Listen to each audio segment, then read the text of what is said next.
নমস্কার বন্ধুরা, আমি শ্রাবণী। আমি চলে এসেছি আরও একটি রেসিপি নিয়ে। চলো রেসিপিটি তাহলে একবার দেখে নিই। আজকের রেসিপি চুনো মাছের চচ্চড়ি। আমরা অনেকেই ছোট মাছ খেতে পছন্দ করি। যারা ছোট মাছ খেতে ভালোবাসে তাদের মধ্যে অনেকেরই এই রেসিপিটি ভীষণ পছন্দের। আমার ভিডিওটি পুরোটি দেখার অনুরোধ রইল। আজকে রেসিপি বানানোর জন্য চুনো মাছ নিয়েছি। এই মাছটা ধোয়ার সময় হাতে করে হালকা করে চাপ দিয়ে দিয়ে বারে বারে জল পাল্টে পাল্টে ধুতে হবে। আমি মাছটাকে একদম পরিষ্কারভাবে ধুয়ে নিয়েছি। প্রথমে একটা বোলের মধ্যে মাছটাকে ঢেলে নিলাম। আলু ভাজার মতো আলু কেটে নিয়েছি, আলুগুলোকে মাছের মধ্যে দিয়ে দিলাম। পরিমাণ মতো মটরশুঁটি দিয়ে নিলাম। একটা বড় টমেটো লম্বা লম্বা করে কেটে রেখেছিলাম, সেটাও মাছের মধ্যে দিয়ে নিলাম। কেটে রাখা পেঁয়াজ দিয়ে নিলাম। কিছুটা পরিমাণে ধনেপাতা কুচি, সেটাও দিয়ে নিলাম।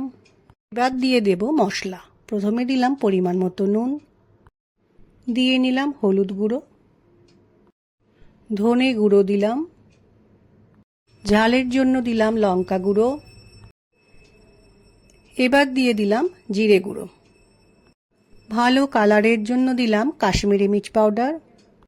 অল্প গরম মশলার গুঁড়ো দিলাম। এবার দেব কাঁচা সর্ষের তেল।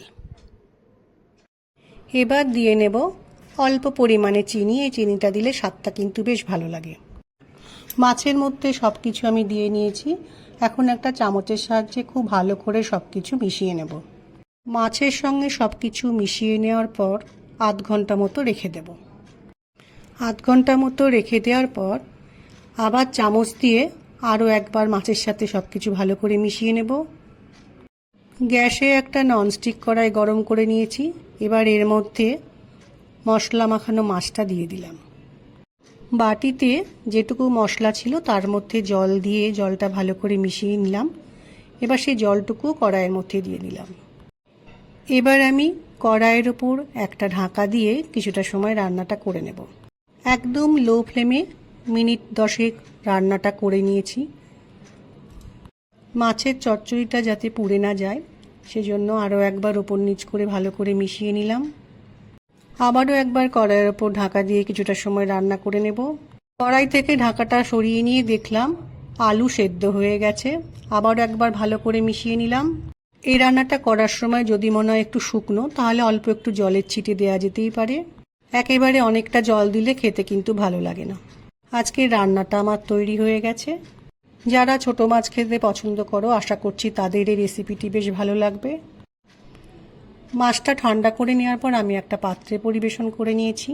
গরম ভাতের সাথে এই চুনো মাছের চচ্চড়ি রেসিপিটি কিন্তু খেতে বেশ ভালো লাগে।